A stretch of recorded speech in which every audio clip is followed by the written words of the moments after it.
हमने 97% हिंदू विचारधारा को हराया है। उनके इस बयान देने के बाद मंडी की शिवरात्रि में शाबरी ब्रदर्स को बुला करके अल्लाहू अकबर के नारे लगवा दिए। लेकिन हमें 2 गाड़ियां ऐसी मिली जिस पर खालिस्तानी भिंडरावाला की तस्वीर लगी हुई थी। हमने उनको भी कोई हाथापाई नहीं करी, कोई गाली गलौच नहीं करी, बड़े प्रेमपूर्ण तरीके के साथ उनसे वो झंडे उतरवाए और आज यहाँ जनता के समक्ष ला करके उनको पैरों की धूल में रगड़ करके प्रभु श्री राम जी के चरणों में फूंक दिया। सबसे पहले तो मैं हिमाचल प्रदेश के नवनियुक्त मुख्यमंत्री महोदय जी श्री सुखविंदर सुक्खू जी को हार्दिक शुभकामनाएं देता हूं कि उन्होंने प्रदेश की बागडोर को संभाला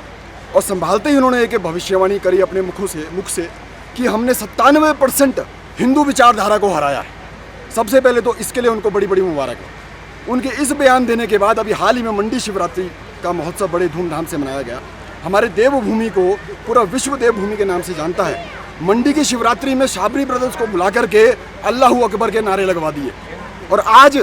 अगर मणिकरण जैसे पवित्र देवभूमि के अंदर, भोलेनाथ की नगरी के अंदर, माँ पार्वती की नगरी के अंदर आज अगर सनातन के खिलाफ यहाँ लठबाजी, पत्थरबाजी या शराब की बोतलें हमारे प्रभु राम जी के मंदिर पे फेंकी गई है, तो कहीं ना कहीं मैं अपनी सोच विचारधारा से ये कहता हूँ कि प्रदेश के माननीय मुख्यमंत्री महोदय जी के द्वारा जो ये बयान दिया गया कि उन्होंने 97% हिंदू विचारधारा को हराया है, तो उससे ही प्रोत्साहित होकर के वो हुड़दंगी जो पंजाब से आए थे या कहीं से आए थे, हिमाचल के बाहर से थे, उन्होंने आकर के यहाँ पे वह दुस्साहस किया और हमारी माँ नैना जी के मंदिर में और हम सब की पहचान प्रभु श्री राम जी के ऊपर दारू की बोतलें और पत्थर फेंके,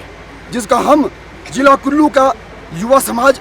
बुजुर्ग समाज, माताएं बहनें तो विरोध कड़ा कर ही रही हैं। अभी तो इसके अलावा हिमाचल प्रदेश का युवा भी बहुत ज़्यादा आक्रोशित है।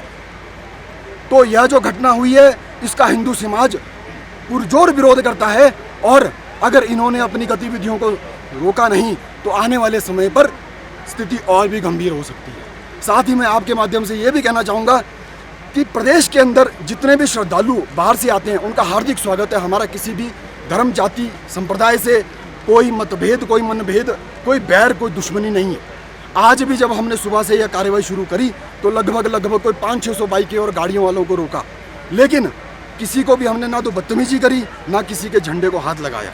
जो भी सिख संप्रदाय का मान सम्मान है, गुरु जी का खंडा है, उनके झंडे को हमने मान सम्मान के साथ आगे जाने दिया। लेकिन हमें 2 गाड़ियां ऐसी मिली जिस पर खालिस्तानी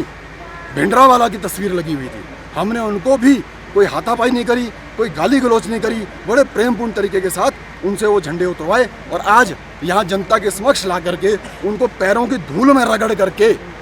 प्रभु श्री राम जी के चरणों में फूंक दिया। अगर यह दुस्साहस, इस तरह के असामाजिक तत्व, जिहादी विचारधारा के तत्व या खालिस्तानी विचारधारा के तत्व अगर इस तरह की विचारधाराओं को और इस तरह के कर्मों को नहीं रोकेंगे तो आने वाले समय में ये जो आपको आज 300-400 लोग दिखाई दे रहे हैं, ये यहाँ पे 30-40 हज़ार भी हो सकते हैं।